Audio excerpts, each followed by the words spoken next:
Okay, let the fun begin. Training camp week is here. August 5th is the Hall of Fame game. We're almost in August.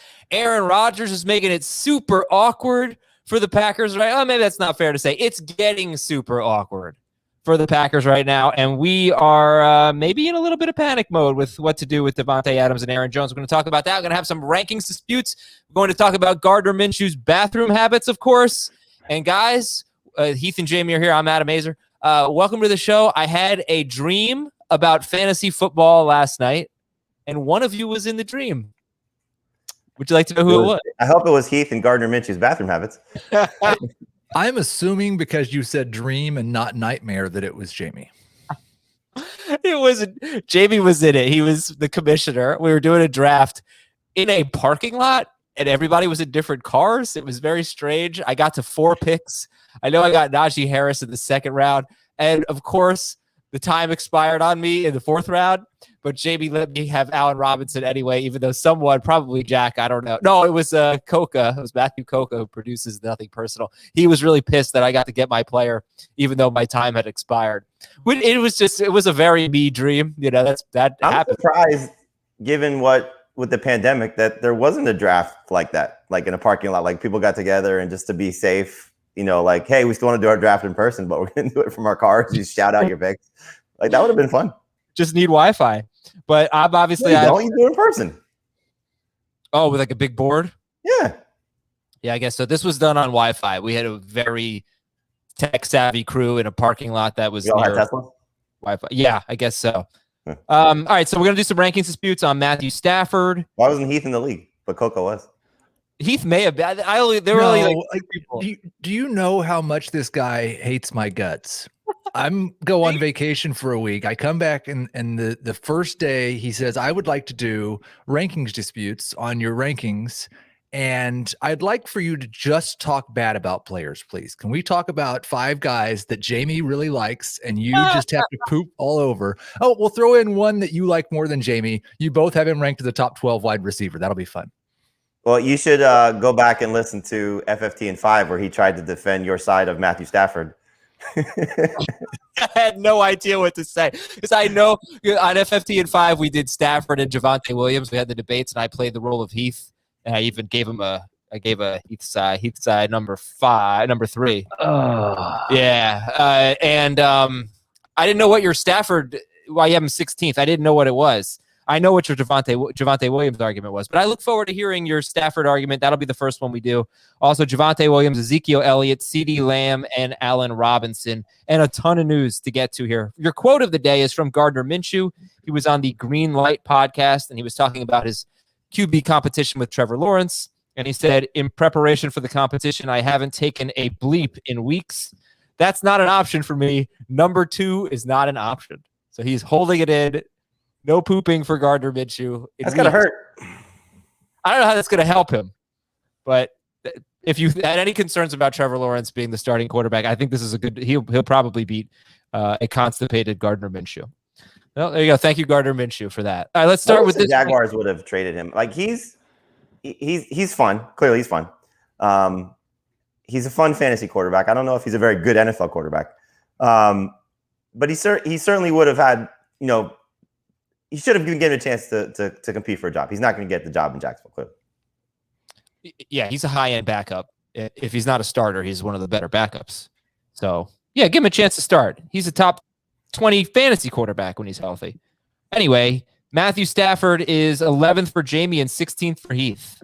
He has been top 12 per game in 3 of the last 5 seasons. 2019, he was number 3 per game. That was only in 8 games. So, Heath, going to the Rams, and you were on vacation, so is this updated? I think it is updated after the Cam Akers news. I think I actually moved him up 1 spot in the projections. I'm updating rankings today. I've made a couple of moves, like I moved Michael Thomas down and took Cam Akers out while I was on vacation, but I didn't do a lot of the peripheral stuff. So I think I have him 15th now, and he is someone who projects a little bit higher than I rank him. But we've talked about 2 things a lot. One, there's probably 20 to 22 guys who could be top 12 quarterbacks this year. There's 20 to 22 guys we're fine with as our number 1 quarterback. That's why we generally say wait on quarterback. Two, once you get past the top 10 to 12, pretty much all we care about is upside. And the only thing I don't know, we do have that 8 games from a couple years ago where he flashed the top 5 upside. But I talk a lot about, I like the bigger sample sizes. And for his career, he's a 33-year-old quarterback who has not finished top 10 since 2017 and has one top 5 season in his career. So I just don't, it's hard for me to see that he has that top 5 upside unless a lot of things go wrong for a lot of quarterbacks. And Jamie, 11th for you for Matthew Stafford. Yeah, I don't think he's going to be a top 5 quarterback, but I do think he's going to be a top 10 caliber quarterback. It was interesting. Peter King, the legendary NFL columnist, was on Dan Patrick's radio show, and he said, which was a little surprising to me, that he thinks Stafford's going to lead the NFL in passing yards and pass attempts, with the run game being what it's going to look like this year. So I had Stafford, as I said on F15.5, Adam. I had Stafford just outside my top 12. He had gone anywhere from 13 to 15, just when moving guys around. And then prior to the Cam Akers injury, I just started thinking about him versus Burrow and what the difference is, and looking at the situations and the coach and the coaching staff and the personnel. And I'm like, I think I like Stafford a little bit better because I don't think Burrow's going to run very much coming off the ACL. So I moved him up there. And then it was, okay, how can I tell people not to draft Deshaun Watson because of his situation, but still draft Aaron Rodgers because of his situation? And I moved Stafford ahead of Rodgers. And so, to me, he's very similar to Brady. He's very similar to the non-mobile quarterbacks. I think he's going to challenge to throw for 5,000 yards again with the additional game. I think he's going to be, 35 plus touchdowns, potentially 40 plus touchdowns. He's going to, continue to be a very good source of fantasy production, with his receiving core being the best of his career in terms of depth. And so with the run game, potentially being a problem, I think Stafford's got a huge season in front of him. Okay. 2014, he had, in terms of depth, I think that's a good call. 2014, he had Golden Tate, who had a 1,300-yard season, and Calvin Johnson had almost 1,100 yards. And Stafford did not have a great year. He was only QB 18 per game. He had a couple of 1,000-yard receivers in 2017, and he was QB 11 per game. That was Marvin Jones and Golden Tate. But yeah, this is a really good receiving core for sure. They have this tendency to run the ball near the goal line. And like last year, Jared Goff was 21st in the NFL in red zone pass attempts, 25th in green zone pass attempts. 2 years ago, he was 11th in red zone pass attempts and 6th in green zone pass attempts, but that was when Goff led the NFL in pass attempts. So over the last 2 years, they've gone very run heavy near the end zone. Heath, without Akers, does that open things up a little bit more for Stafford? And could you see yourself moving him up? I think it definitely opens up possibilities. Like I said, I think I moved him up from 16 to 15, just based on that news. Okay, but you think it's probably where he's going to stay? You could make a very good argument for him. I think as high as 13. It's just about whether you can envision that upside. And like Jamie mentioned, Aaron Rodgers and Deshaun Watson, I can understand if somebody wanted to draft Stafford over them, because if you draft them, you're drafting a second quarterback, and you're making it a much higher priority than if you draft Stafford. But I think there's a much better chance for Rodgers to give you a top 5 season than there is for Stafford.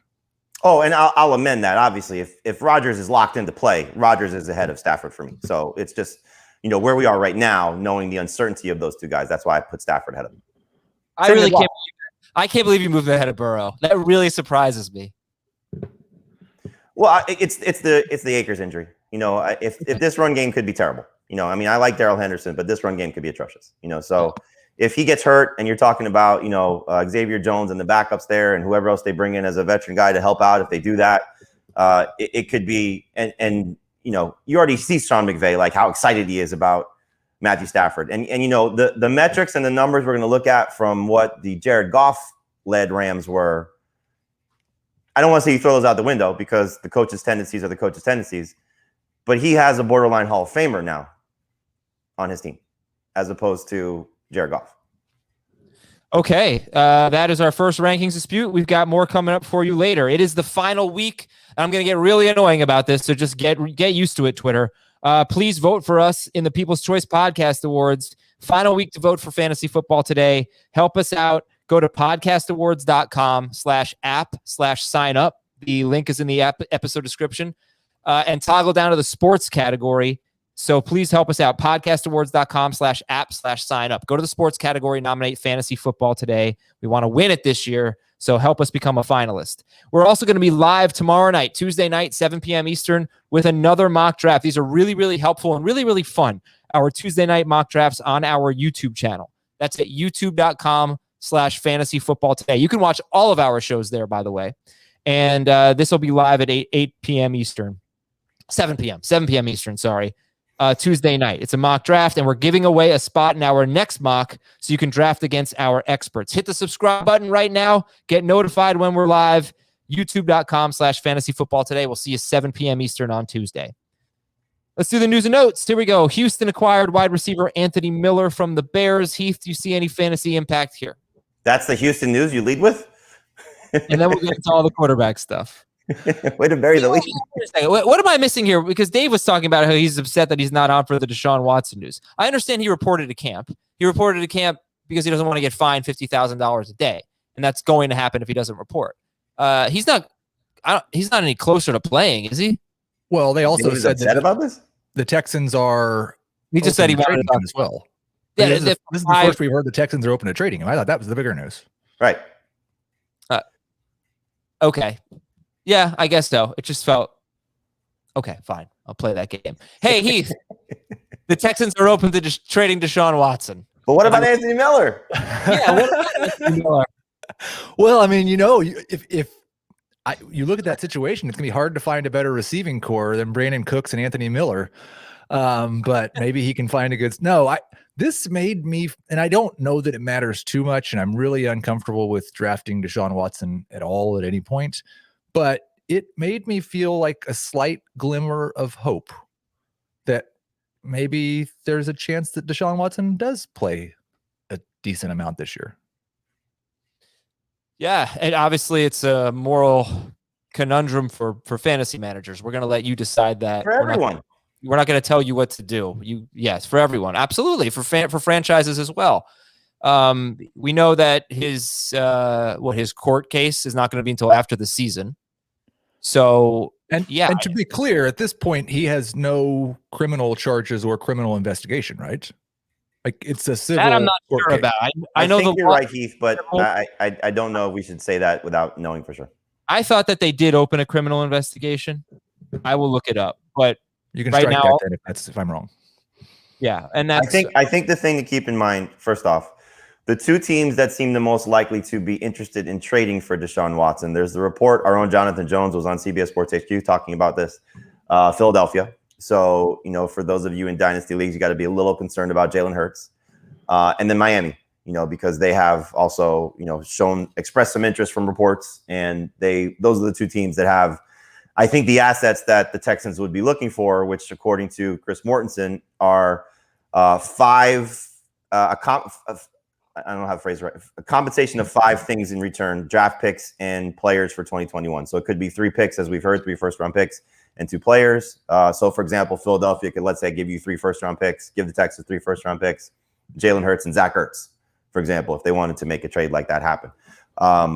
The secondary part of this, and this is factors in Anthony Miller, is if by chance Deshaun Watson plays or they get a quarterback upgrade over Tyrod Taylor and Davis Mills, let's say Jalen Hurts, let's say Tua Tagovailoa, let's say it's another veteran that comes back in return, Brandon Cooks' value is going to be particularly pretty good, based on where he's been going right now. And his obvious skyrocket of the rankings, I know, Heath, you've talked about this quite a bit, that he could be a potential top 15 receiver with the right quarterback, is going to be amazing. And then Anthony Miller, now becomes a guy who is probably still buried on the depth chart because he's going to have to prove he's better than, and this may sound funny, but better than a guy like Randall Cobb, better than Nico Collins, the other guys that they have that are going to compete for, similar type of jobs that Anthony Miller is going to play for. But they traded for him for a reason, I think, to bring him in and see what he has, and could be part of their, end game in terms of where they get to in 2022, if he still has the ability to prove he can play and play at a high level. So it's not a bad gamble on the Texans' part, having to give up nothing to get a guy who could still hopefully help their team in the future.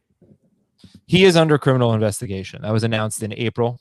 We just haven't really heard anything about that since.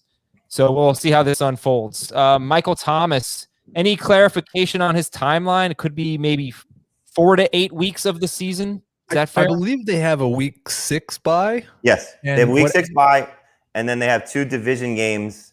I'm sorry, they week 6 bye. Week 7 they play Seattle, and then they have division games in weeks 8 and 9. So I think that's the range you're looking at. Week 7, week 8, week 9. Why? But he could be back in week 5. It's a possibility, right? We have to at least say that it's a possibility that he misses about a month of the season. Yes, I think if I was assigning percentage chances to it, most of the percentage chances would be after the week 6 bye, but it is possible he would play in week 5. I'm sure their record will determine that as well. If he's ready to go and has been practicing for a couple weeks. Remember, it's, the timetable is not necessarily playing by week 5. It could be practicing by week 5. Yeah. Okay. Dak Prescott practiced in full. He's good to go. And just one more thing, Adam. We saw last year they were extremely cautious with him, even shutting him down at the end of the season. So they're not going to be afraid to, I think, handle him gently. Yeah, and look, if he punches a teammate in practice, that would also delay his timeline to get back. Probably so. He might punch one of the 2 quarterbacks. Okay, so Dak Prescott's good to go. He wants to play in the preseason. Ezekiel Elliott lost a lot of weight. We're going to talk about him in a little bit with the rankings disputes. Amari Cooper expected to start practicing in mid-August as he recovers from his ankle injury. Patrick Mahomes, full go. Joe Burrow, full go. Now let's talk about the Packers. So Mike Florio of Pro Football Focus said at least one team that's interested in Rodgers believes that he wants $90 million guaranteed Pro Football Talk. 2 years. Oh, thank you, Pro Football Talk. And Las Vegas sportsbooks, according to Sports Illustrated's Bill Huber, are preparing for Aaron Rodgers to retire. Rodgers and Davante Adams both posted an image of the Last Dance on social media, so maybe that meant they're going to have one Last Dance together. The Last Leap. The Last Leap. That's good. I like that. I'd watch that documentary. So, okay, Davante Adams, is he still wide receiver 1? I still have him there, but I really haven't adjusted Rodgers all that much either. I definitely haven't adjusted Aaron Jones. I don't know whether the Last Dance thing means this is the Last Dance or we already had our Last Dance. And I don't really know that the first day of training camp is going to tell us all that much, whether they show up or don't show up. But as of right now, I still just think the most likely outcome is they're both going to play this year, even if they play unhappy. Why didn't they post the Last Dance song by Donna Summer? So let's dance. Right, that I always find a way to sing. Well, okay, and Aaron. So Aaron Jones, how are you treating him? It's funny because you said you haven't adjusted those guys. I've kind of been treating Aaron Jones like you have to be a little bit cautious, but I haven't done the same thing with Davante Adams just in terms of rankings. But I really haven't been drafting either guy. I think Aaron Jones with Aaron Rodgers is still a top 5 fantasy running back and should be drafted as such. Without Aaron Rodgers, he's still a starting caliber running back, but I think he's clearly closer to 12 than he is to 5. Adams, I think, has to be downgraded. I go back to a radio show I did about 4 weeks ago, and it was a super flex draft. And I think Adams went in round 3 or late round 2. And the host said, I wouldn't touch him till round 3. And it kind of makes sense. Round 2 is, I think, the earliest you have to take Davante Adams, and it's hard to justify drafting him as the number 1 receiver at this point when you have Tyreek Hill and Stephon Diggs, who could do just as well, if not better, than what Adams is capable of doing. They're all in that mix. So I think you have to sort of be cautious with Davante Adams at this point. It's kind of been reflective in the drafts we've done. Everybody's afraid to draft him. Yeah.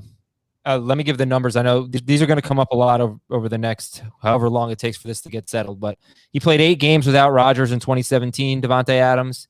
His 16-game pace was 92 catches, 1,086 yards, 10 touchdowns on 142 targets. And that was with Brett Hundley being terrible. He was on pace. Brett Hundley was on pace for just for 3,068 yards and 16 touchdowns.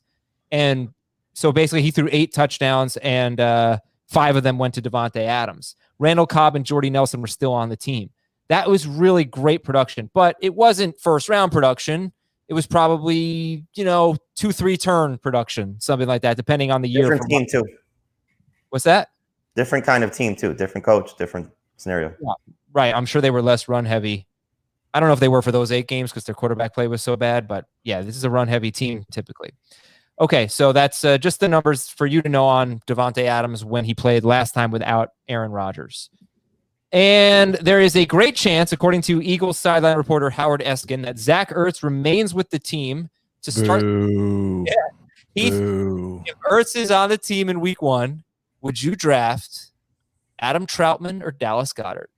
Well, I mean, I think it definitely Goddard's value in redraft, but I'm not going to drop him low enough to take Adam Troutman over him. I'm kind of skeptical of the Adam Troutman top 12 thing, and I think Goddard can still be top 12 with Ertz on the team. It sounds like the report that I read, it sounds like the Eagles have made it pretty clear that Ertz is the second tight end and that Goddard is their number 1 tight end. And I think he maybe got a lesson this offseason that there wasn't really anybody willing to give up for him because he wanted to be paid like a top 2 or 3 tight end, and he's just not that anymore. And no team was willing to trade for him like he was a top 2 or 3 tight end. It's also the thought that this is to try and drum up more interest in Zach Ertz. So could be. I wouldn't necessarily go with he's definitely part of the team. And there was an NFL Network report that sort of countered this that said the Eskin report said that it seems like Ertz is okay with everything that's gone on. The NFL Network report said it's not all roses with Ertz and the Eagles. I would take Troutman over Goddard if Ertz is on the roster. Just with the Michael Thomas injury now, Troutman, I think, has the chance to have a breakout season. I liked him as a sleeper before. Now I think he has a chance to maybe be the best pass catcher for New Orleans until Michael Thomas is back. Do you think, and I saw some speculation on Twitter about this, that Michael Thomas being out for the first 2 months of the season makes it more likely that Taysom Hill starts week 1? We talked about this with the breaking news story. Yes, I mean, if it makes sense from the Saints standpoint, just because you have a wild card at quarterback, but also this puts Jameis's feet to the fire and say, okay, if you can make it work without Michael Thomas, then maybe you make it. Maybe you're great with Thomas. I think they're just gonna let it play out. I don't think it's gonna determine how they. I don't think it's gonna let the Thomas injury is not gonna determine who they decide their quarterback is. I think they're gonna have an open competition and the best guy will win. And if you missed that bonus pod, like Heath, Alvin Kamara averaged 7 catches per game without Michael Thomas. That was 112 catch pace in 16 games. Okay, more news. I'm going to breeze through these so we can get to the rankings disputes. If you have anything to say, wait until the end, and then you can speak your piece. Giants rookie wide receiver Kadarius Toney is on the reserve COVID list. Saquon Barkley is on the PUP list. Not a huge surprise for Barkley. According to Jordan Rodriguez of The Athletic, who covers the Rams, Xavier Jones, one of the running backs we talked about as a potential replacement for Akers, quote, Xavier Jones, quote, may quietly be one of the Rams' better assets this fall, end quote. Minnesota signed D.D. Westbrook, wide receiver. Philadelphia signed cornerback Steven Nelson, formerly of the Steelers, to a 1-year deal. O.J. Howard has not yet been cleared. He's recovering from the Achilles injury. Dallas. I don't like that. What? I've said a lot of things this offseason about I'd rather have O.J. Howard than Gronk. And he was better when they played together last year, and he's younger and probably more athletic. But I would like for him to get cleared to at least practice pretty quick. Yeah, it's still early, but yeah. Also, you were supposed to wait till the end, but that's okay. Dallas expected to sign safety Willie Cooker. New England running back Ramondre Stevenson is on the non-football injury list. Arizona pass rusher Chandler Jones, this is actually pretty big news. He has requested a trade, according to Jeremy Fowler. Oh, this is cool. The Rams hired Andy Benoit as an assistant to Sean McVay. We used to work with him. He was a CBS NFL writer, then Sports Illustrated. Now he's working for the Rams. So if either of you go to Sports Illustrated in a few years, I'll expect you to be in the NFL in some capacity 10 years after that. Sweet. And a couple of line coaches are not with their teams anymore because they're not getting vaccinated. That's Rick Dennison of the Vikings. They've left the door open for him to return. And Cole Popovich of the Patriots. And that's the end of my news and notes. I know we did the Cam Akers emergency show and you brought up Xavier Jones again. If you have the ability to make dynasty moves now, add drops. Heath, let us make add drops. Pick up Xavier Jones just to speculate. That's a good idea. Rankings disputes. Here we go. Javonte Williams. Heath hates all these guys now. Javonte Williams. Jamie's got him 26th. Heath has him 37th. Jamie, 26. Oh, Heath? No, go ahead, Jamie. Go ahead, Jamie. Oh, no, please. You first. Floor is yours. Okay. This is the one that made me the most uncomfortable when you sent the rankings over. And I think it's weird that like I haven't had to defend Javonte Williams all summer, apparently, because I haven't, and I never get to a point to where I wish that I had drafted him. So I just haven't really thought about it too much. And I think I've got him a little bit too low, but my problem is I think kind of like what I've said about Michael Carter, I think he's a part-time back. His competition's obviously a lot better than Carter's is. And I don't know if this Broncos offense is going to be good or good for running backs, especially in terms of touchdowns and targets. Last year, they were 29th in passes to running backs, 28th in running back target rate. They've only scored 11 touchdowns, all of their running backs combined last year, only 12 the year before. And they were like 28th in total scoring offense. If I thought there was a decent chance that he could get all of that work, then I think there's a chance that he could be a low end number 2 running back. But I fully expect it's going to, even if he's the lead, it's going to be a timeshare with Melvin Gordon. And if you're sharing in a bad offense, I'm just not that into it. On the other hand, I mean, if you look at just what Gordon and Lindsey did in terms of carries and yards last year, it was really good production. It wasn't that. What did the stats you gave? Yeah, in the passing game, it wasn't so good. It was targets and touchdowns is what I was talking about, not rushing yards. They were. I think they were right at league average in terms of rushing yards per game. They were 16th, okay. I believe. But yeah, okay, but that factors in all positions because that the mobile quarterbacks influenced. They probably were like top 12 in running back rushing yards. Yeah, so that's not bad. And then they ran a lot the year before with Freeman and Lindsey, not as effectively. The thing is, he's actually going 22nd right now in ADP the month of July in NFC. We got an email that said, "What is NFC?" Heath, would you care to explain in 10 seconds what NFC is? National Fantasy Football Championship. That's NFFC. National Fantasy. Well, I think it's NFC for football, and then there's the baseball, like NFBC, we say for baseball, right? Right. Yeah, but it's like high stakes, very invested people. Right? Oh yeah, well it's best. There's best ball drafts. There's cut line drafts. There's a variety of different drafts, and they do host the National Fantasy Football Championship, the NFFC. So yeah, it's a combination of a lot of different types of drafts, but it's people almost entirely playing for money. Whereas like fantasy football today is mostly mock drafts.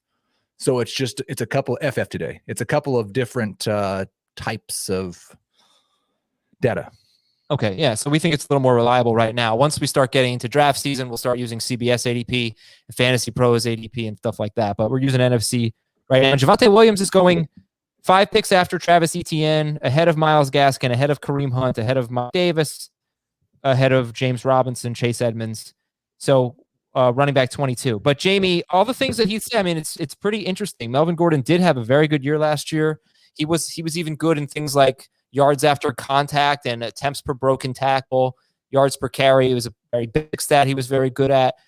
And yet there's a lot of people just really feel like Williams is going to take over, including at least one beat writer. So you have him in your top 30, not quite 22, but you have him 26, I think I said. So why are you much higher on Javonte Williams?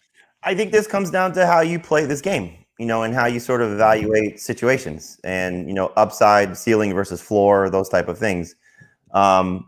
If Javonte Williams wins the job and gets the opportunity to get the majority of touches, he has the chance to be a potential league winner. Not at that ADP, though, because he has to really take over that job and Melvin Gordon has to not play. So you're taking a huge risk in taking him that high. But for me, when I start to compare him to the guys that he's being drafted around, and that's Michael Carter, Kareem Hunt, Leonard Fournette, those caliber of running backs, Melvin Gordon, James Conner, you want to put in some of these veteran guys that are in timeshare, Chase Edmonds. That's in the draft. That's not in what I just said. That you're talking about the ADP in terms of like our drafts and rankings and whatnot. The things that our audience is seeing a little bit more of.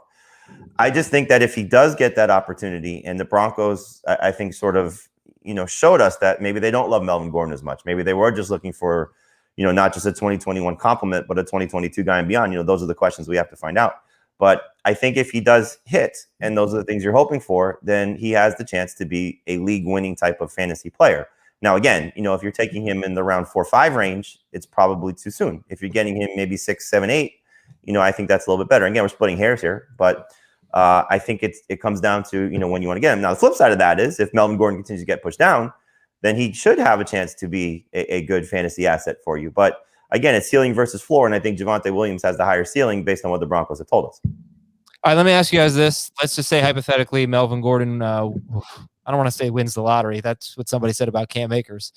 Melvin Gordon gets traded. He gets benched. All right, fine. He gets benched. And Javonte Williams has the job. Week 1, he's the starting running back. Melvin Gordon's barely going to play. Where would you draft him? Would you draft him in round 3? Yes. Yeah, 3 sounds good. Okay. Ahead of David Montgomery? Yes. Probably right behind David Montgomery. All right. Okay. Our next rankings dispute comes to us via bribe.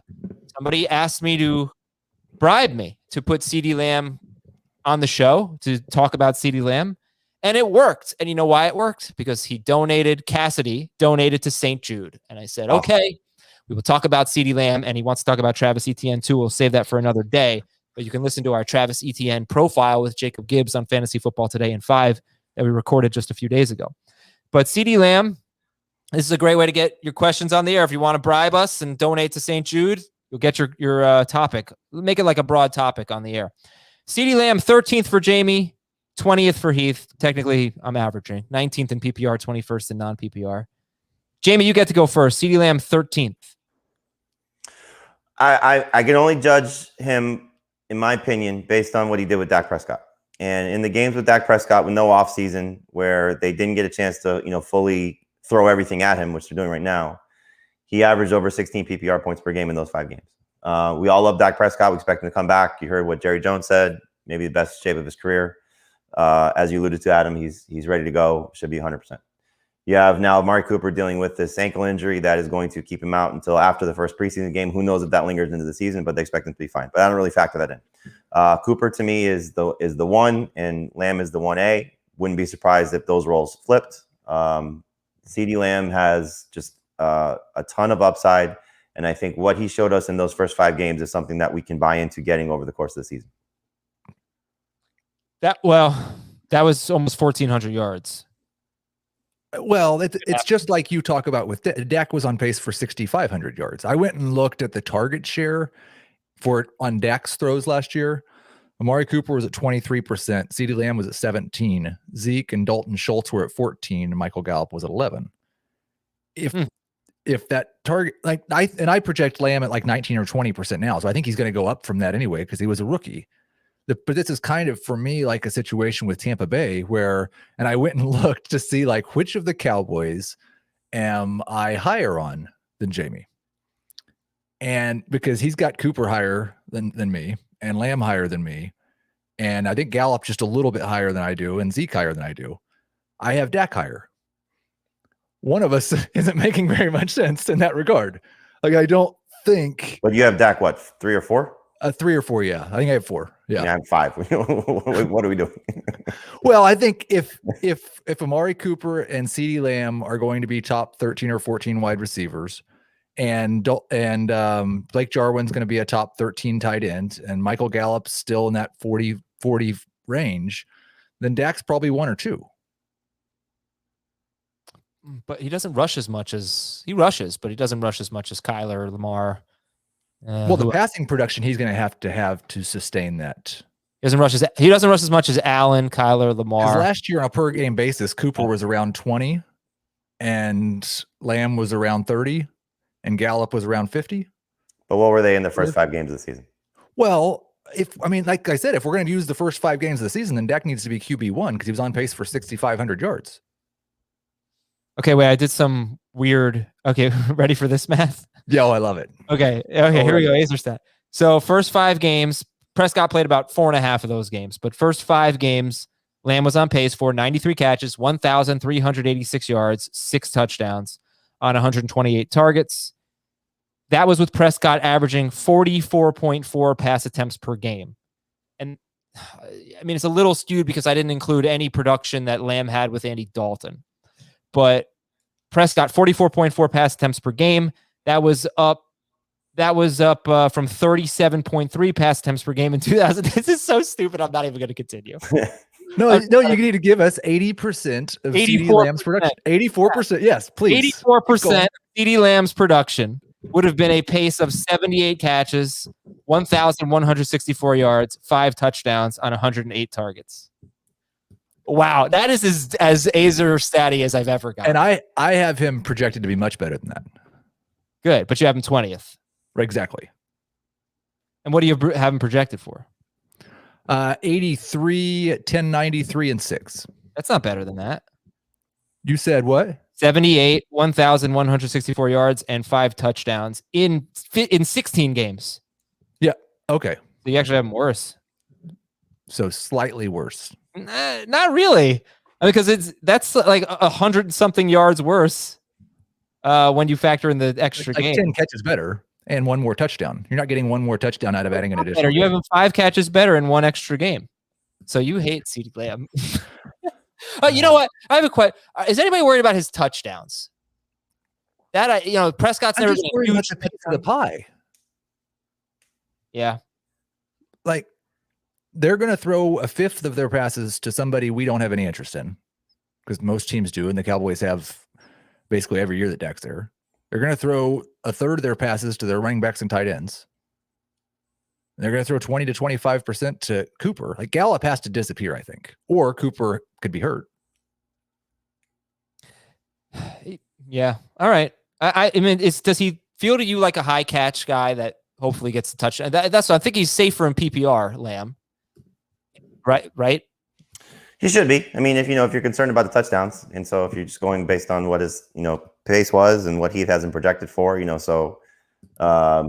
it doesn't feel like he's going to be a high double-digit touchdown guy. I mean, could he get 10 potentially in 17 games? 8 probably feel safe as a good number.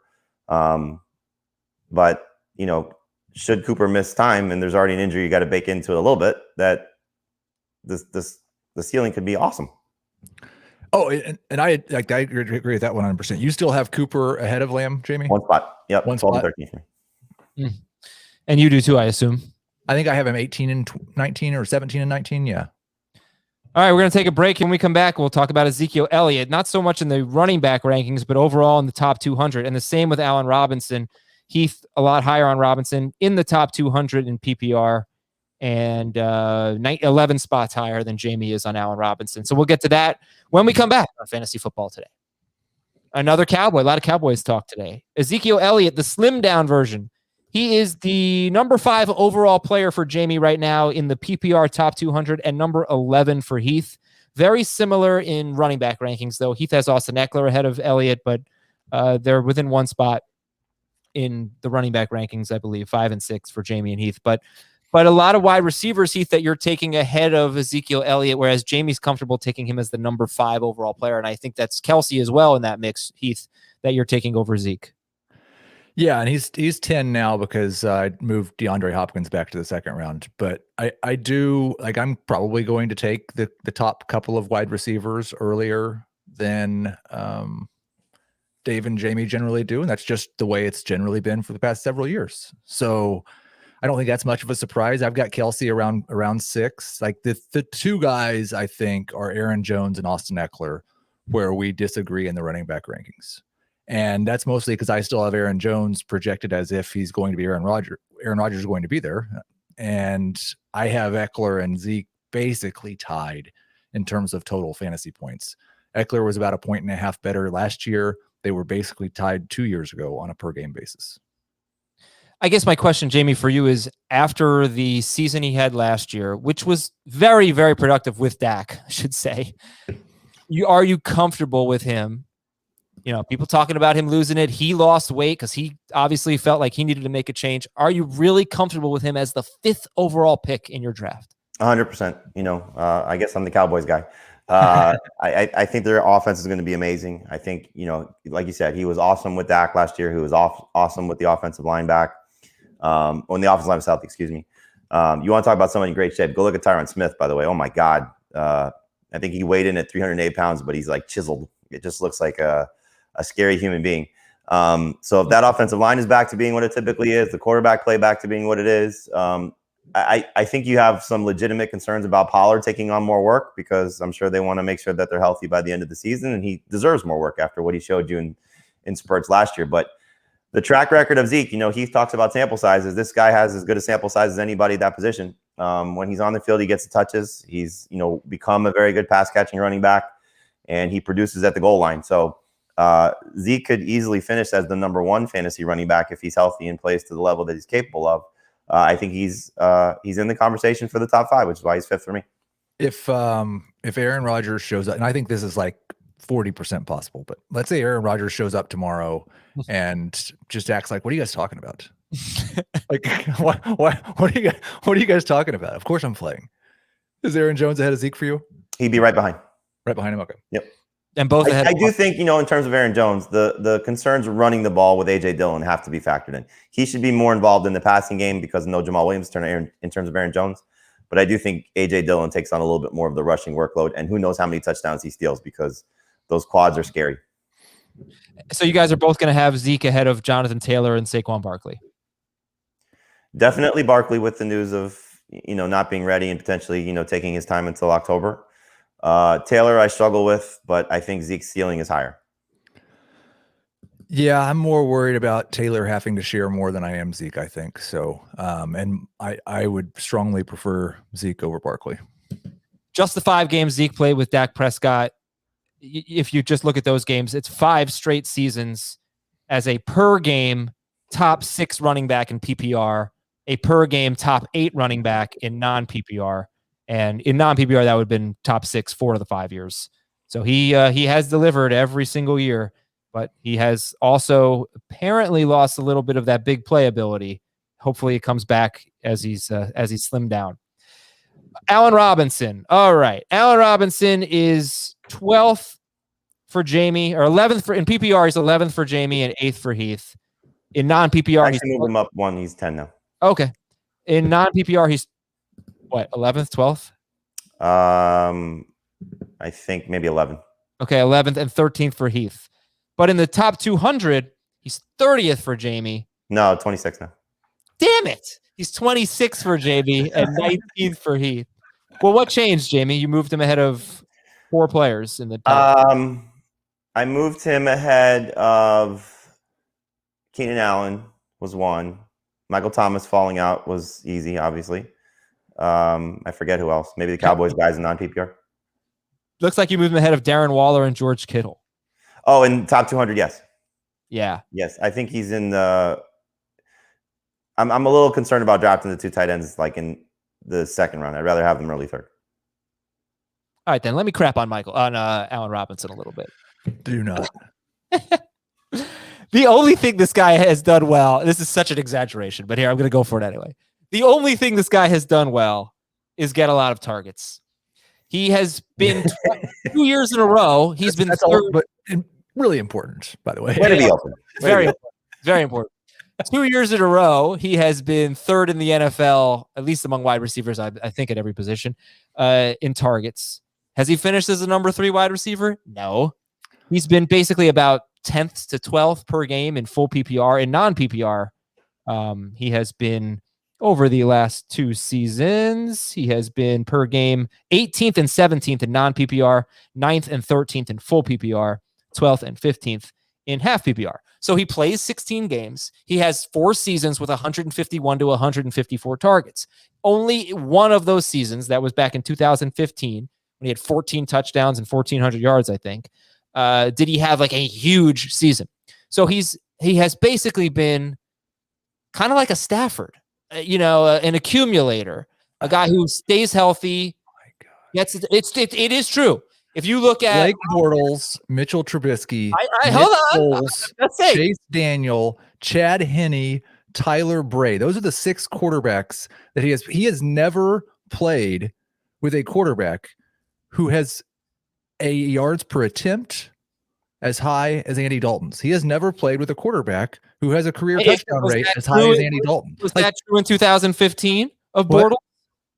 Was I'm that talking true? about career. Okay, but you can't do that because in 2015, Bortles had a One great good year because And of Allen Robinson. And Robinson had a great year too. And Allen Hurns had a great year too. But no, it's true. He's had 4 straight seasons where his quarterback has failed to throw for 4,000 yards, not including 2017. I don't know what happened in 2017. Robinson got hurt in week 1. But he's had terrible quarterbacks. But he's also career do anything after the catch either. He's one of the top 12 wide receivers last year. He was tied with Tyler Lockett, I believe. I think it was Lockett, for the fewest yards after the catch per reception. So he's like a possession. It's a funny thing to think because most people think of Tyler Lockett doing everything down the field. It is really hard to pick up yards after the reception when you're diving out of bounds to catch errant throws. He has over and over and over played with one of the worst quarterbacks in the league. His 7.7 yards per target is really mediocre. It's also 15% better than his quarterback's career yards per attempt. His 5% touchdown rate is mediocre. It's 20% better than his quarterback's career touchdown rate. So why are you so convinced that he's going to have better quarterback play this year? Andy Dalton has been better than all of those guys, noticeably for his career. And Justin Fields, I think, is very good. All right, so that it really comes down to what you think Fields is going to do as a rookie. I think Andy Dalton will be better this year than Mitchell. I don't think we should be talking Dalton, to be honest. Dalton is going to be he's a placeholder. The minute that he struggles, he's gone. And it could be he's gone after they just don't want to throw Justin Fields against the Rams in week 1. By the way, I just want everybody to know that last night in my dream, I took Allen Robinson in the 4th round and I was fired up. And that's how you know I wasn't in the league. Because he wouldn't have been there in the 4th round. I really am just playing devil's advocate. Allen Robinson is unfortunately been plagued by bad quarterback play. He's one of the more talented receivers that we've seen in the league during his time in the league. And hopefully Justin Fields is the one, or maybe Andy Dalton is this quarterback situation for 2021 is the situation he needs to unleash his 2015 potential once again, when Blake Bortles had a ridiculous season out of nowhere. And a lot of it clearly was garbage time production in the 4th quarter and them chasing points. But, this is a team that, hopefully is going to be better throwing the football. And not that Anthony Miller was a problem, but, you just remove the target and remove the player. And so hopefully that opens things up for Robinson to continue to be the target hog that he's been. I don't think that Anthony Miller would have been a problem for that, but it's worth noting. Tariq Cohen's on the PUP list to open training camp. I don't know if you mentioned that, Adam, or not, but he's still limited coming off of his injury a year ago, which is a benefit to Dave Montgomery, another guy moved up in my rankings as a result of Tariq Cohen being a little slow to return. But you're banking on Robinson, at worst, still being what he has been with terrible quarterback play, if the quarterback play is terrible. And the hope is that these guys make him the player that he is. And so, again, to go back to what Heath likes to look at, sample size, he's been great with terrible quarterbacks. So that's what you should buy into, is that if Fields stinks, if Dalton is the worst Dalton again, then Robinson could still be very productive, if not still elite. And if he's getting better quarterback play, oh my God, think about what the upside could be, especially if it's Fields and he steps into the NFL and has a Justin Herbert-like impact. Mm-hmm. All right. Yeah. You should go back to sleep and dream about Robinson some more. Set our piece there. The NBA playoffs have wrapped. That means it's NBA draft season. CBS Sports HQ is your home for Thursday night's event. We're going to have pick-by-pick coverage, including grades and expert analysis for both rounds. How do you watch HQ? You watch it on the CBS Sports app on your phone. It even pops out so you can have it play while you scroll Twitter. You can watch HQ using the CBS Sports app on your connected TV, and you can watch on your computer via our NBA Draft Tracker page, which will be easily available on the CBSSports.com homepage. All of it during Thursday night's draft. It's all free, featuring good friends Gary Parrish, Matt Norlander. How about Avery Johnson, Bill Ryder, Rip Hamilton? We got an all-star crew for you. Don't forget, NBA draft coverage tips off at 7:30 p.m. on CBS Sports HQ this Thursday. All right, you guys. Speaking of HQ, our show starts next Monday. Fantasy Football Today on CBS Sports HQ, 12 o'clock Eastern, noon Eastern, every day from August 2nd until the end of time. So check it out. All of us will be on there. Should be a lot of fun. We got a lot of fun guests planned. Taking a little training camp tour with our NFL guys, Brian McFadden, Pete Prisco, Jonathan Jones, Jason Lacafora. We'll have some beat writers as well. Should be a lot of fun. Getting you ready for the start of the season. Heath, would you like to read the emails while I will be right back? Oh, yeah. Just so you know, we talked about Giannis eating 50 nuggets on the Mailbag show. So you'll see a reference to that in this first email. All right. Yeah, first email. I will be right back. Adam from the Queen City of the Southeast. I have no idea what that means. Subject, Daniel Jones can't eat 50 nuggets. You know that? Charlotte's the Queen City. Okay, there we go. Dear Freedom, Freckles, Cat, and Molly. That I don't know. Nah, I don't either. After listening to your story yesterday on Giannis eating nuggets, I had to write in. We had a chicken nugget power hour a year or two ago. Like a normal power hour, but instead of beer, you eat a chicken nugget every minute. We used normal size nuggets. Chick-fil-A nuggets are half the size of a normal nugget. 5 of us did it. 3 of us finished. Only 1 person was 200 plus pounds. Based on that experience, I'd say everyone in the podcast, is he saying that everyone in the podcast is over 200 pounds, would have no problem eating 50 Chick-fil-A nuggets, except no, I think he's saying that only 1 person was over 200 pounds, so that we are not all over 200 pounds. Except maybe Adam. Also, just kidding about Daniel Jones. He can definitely do it too. This is why we are reading the email. I was like, why are we reading an email about chicken nuggets? You're all sleeping on Jones. Year 3, and the first time he had his full complement of offensive talent around him, he's going to be a ridiculous value in Superflex or 2 QB leagues. You're sleeping on Slayton too. I just wanted to read it for the nuggets part. Actually, I wasn't even going to read the. So what did you guys determine? How many nuggets could you eat, Adam? Well, I don't know. Somebody wrote that they were like wrapped in a bun, these nuggets. Is that true? I don't know. I'm sure the internet would tell us. I could eat at least 25. I definitely can't eat 50. In what time frame? One sitting. 10, 15 minutes. I could just, Well, they were talking about 1 a minute for an hour. So that just sounds gross. Doesn't sound fun. Yeah, it doesn't. I was very impressed with Giannis. But at least he said something nice about Daniel Jones. He did say something. We're not sleeping on Darius Slayton, by the way. It's not that would be surprising. From Bradley, dear Josh, Marquez, Cameron, and Alvin. Those Saints. are Saints. Yes. This time last year, DK Metcalf was someone who was not on my radar because of the narrative surrounding the Seahawks offense. I feel that the tale of 2 seasons narrative from last year is overinflated because Metcalf still managed to be one of the most consistent wide receivers in fantasy. I think he's a lock for 10 plus touchdowns and has less competition than for the most valuable targets than others in his range, like Brown, Jefferson, or Ridley. I'm not sure how you can justify taking any of them, AJ Brown, Jefferson, or Ridley over DK Metcalf. Make the case for and against DK Metcalf as the number 1 dynasty wide receiver. He could easily be the number 1 dynasty wide receiver. I mean, you look at where he's trending. I'm actually finishing up third-year receivers today, so it'll be on the site Monday afternoon. That he's entering his 3rd season. He is the prototypical third-year wide receiver, by the way, because not necessarily from a statistical standpoint, from a growth standpoint, because now he's getting different things thrown at him. So going into year 2, he didn't have a full off season, same coordinator. But we know that they've all complained about how things were stagnant and everybody knew what they were doing and whatnot.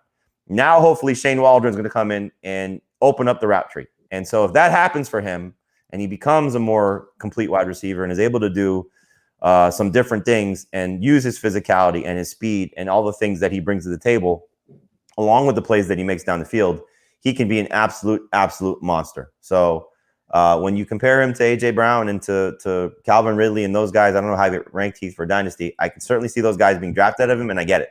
But I would have no hesitation if somebody told me Justin Jefferson as well. If somebody said you want to draft DK Metcalf 1st overall, knowing that he's still got hopefully another 5 seasons with Russell Wilson, 3 to 5 seasons with Russell Wilson, and those 2 guys can still grow and be fantastic together.